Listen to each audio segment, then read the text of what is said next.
Wow!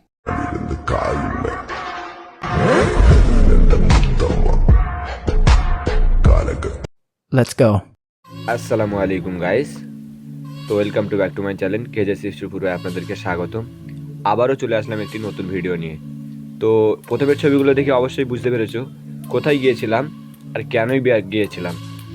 তো চলো বেশি কথা না বলে ভিডিওগুলো শুরু করা যাক। तो गाइस यार बस एक ही चीज कहूंगा कि अगर ये वीडियो आपको जरा सी भी अच्छी लगे तो प्लीज यार इस वीडियो को लाइक करना, और जिन लोगों ने पहले से सब्सक्राइब कर रखा है उनको दिल से सलाम, और जिन्होंने सब्सक्राइब नहीं किया है वो प्लीज चैनल को सब्सक्राइब कर। Let's go. তো এই যে দৃশ্যটা দেখতে পাচ্ছ এটা হচ্ছে আমাদের বাসের ভেতরের দৃশ্য। যেহেতু বুঝতেই পারছো লাইটিং জ্বলছে অবশ্য বাসের ভেতরে।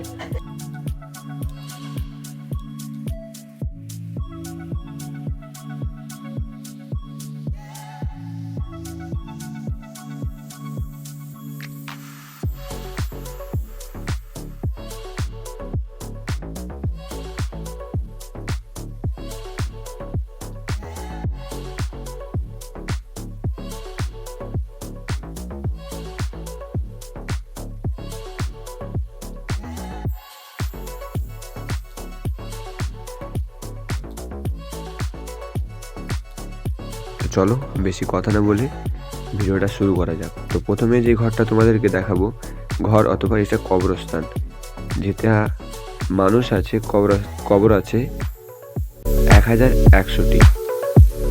এটা হচ্ছে সেই জায়গাটা। এখানে অনেক জনের কবর আছে, মোটামুটি 1100টি কবর এখানে আছে।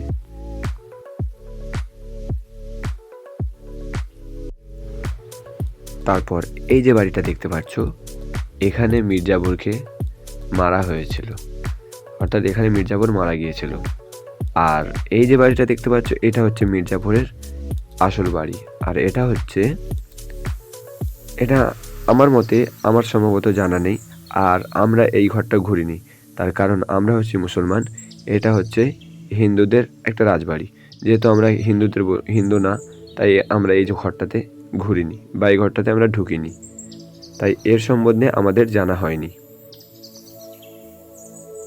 আর এই যে বাড়িটা দেখতে পাচ্ছ এটা হচ্ছে জগৎ শেঠের বাড়ি, যেখানে সুড়ঙ্গ পথ বেশিরভাগ অনেক সুড়ঙ্গ পথ আছে, যে তোমরা ভাবতেও পারবে না যে সুড়ঙ্গ পথ। তারপরে যাবতীয় অনেক কিছু আছে, জিনিসপত্র, ছুরি। তারপরে এই যে হলুদ বাড়িটা দেখতে পাচ্ছ এটা হচ্ছে কাঠগোলাপের বাড়ি, অর্থাৎ এখানে কাঠেরও ব্যবসা ছিল আর গোলাপ চাষও ছিল, তাই এই ঘরটার নাম হচ্ছে কাঠগোলাপের বাড়ি। চলো কাঠগোলাপের বাড়িটা ঘুরে দেখা।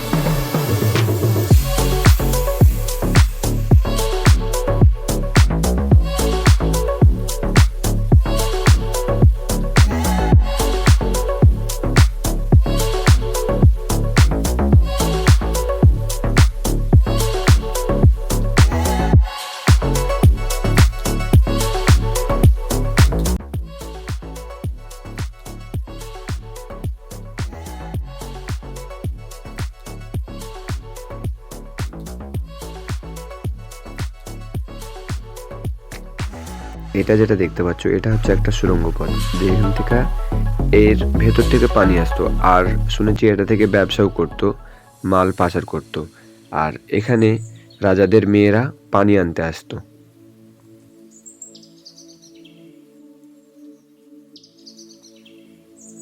এটা হচ্ছে কাঠগোলাপের অরিজিনাল বাড়ি, মানে এটা হচ্ছে কাঠগোলাপের যেটা রাজমহল বলা হয়, এটাই সেই রাজমহল।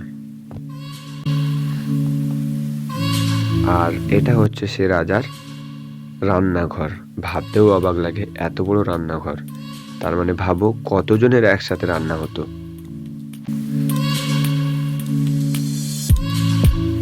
তারপর সামনে তোমাদেরকে একটা পুকুর দেখাবো, এইটা হচ্ছে মাছের কবর। এটা আগে দেখে নাও, তারপরে পুকুরটা দেখাচ্ছি।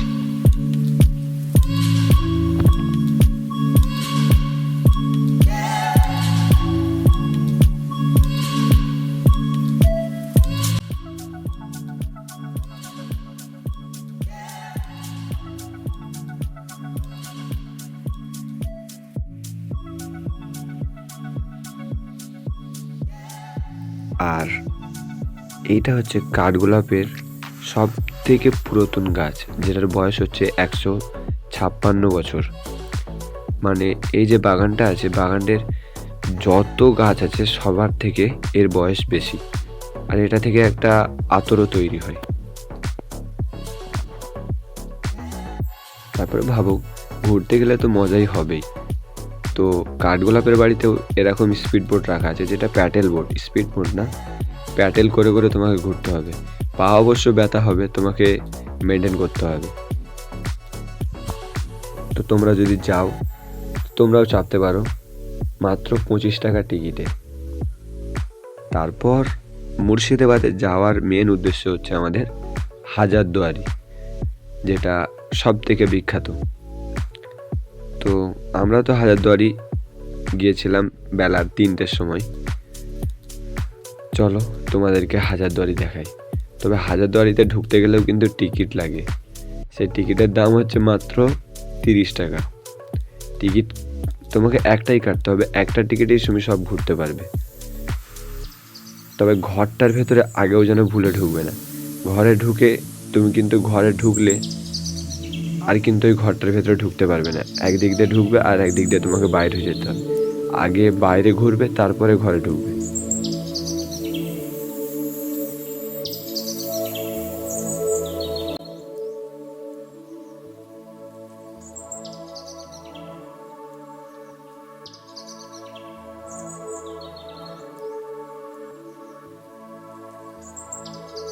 আমার পেছনে যেটা দেখতে পাচ্ছ, এটা হচ্ছে হাজারদুয়ারি। এই ঘরের কিন্তু অনেক ইতিহাস আছে। এই ঘরের ভেতরে অনেক দরজার ডুপ্লিকেট আছে, তোমরা যদি যাও তো বুঝতে পারবে। আর আমার সামনে যে সাদা ঘরটা দেখতে পাচ্ছ, এটা হচ্ছে ইমামবাড়া। এটা অবশ্য এখন খুলে না, এটা যখন মহরম হয় তখন খুলে। যারা মুসলমান তারা অবশ্যই জানতে পারবে মহরমটা কি।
শুধু হাজারদুয়ারি নয়, আরও কিন্তু অনেক জায়গা আছে। যেমন এটা একটা মতিঝিল, জায়গাটার নাম অবশ্য মতিঝিল।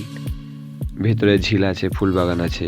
যেমন এই ট্রেন, এটা হচ্ছে অবশ্য একটা, যেমন যদি তোমরা যাও কলকাতা ইকো পার্কে, সেম ইকো পার্কেরই মতো। জায়গা অবশ্য অনেক বড়, কিন্তু তোমাদেরকে এক জায়গায় ঘুরলে হবে না, অনেক জায়গায় ঘুরতে হবে। তো হাতে সময় নিয়ে যেতে হবে। অনেকটা বড় জায়গা, হাঁটতে হাঁটতে তো পা তো ব্যথা হবেই। কিন্তু এর মূল রহস্য একটা আছে, এর ভেতরে অনেক কিছু আছে। মতি ঝিলের মেন রহস্য হচ্ছে ঝিল, কত বড় ঝিল, এটাই হচ্ছে এর মেন রহস্য। আর এর ভেতরে হাঁটতে তোমার অবশ্য পা ব্যথা হবে, কিন্তু এর ভেতরে সাইকেলও পাওয়া যায়, যেটা একজন নয় তোমরা দুজন বসতে পারবে, দুজন প্যাডেলও করতে পারবে। তো আজকের ভিডিওটা এই পর্যন্ত। আবারও আসবো নতুন ভিডিও নিয়ে। যদি ভিডিওটা একটু ভালো লেগে থাকে তো প্লিজ চ্যানেলটিকে সাবস্ক্রাইব করে আমার পাশে থাকবেন। ধন্যবাদ।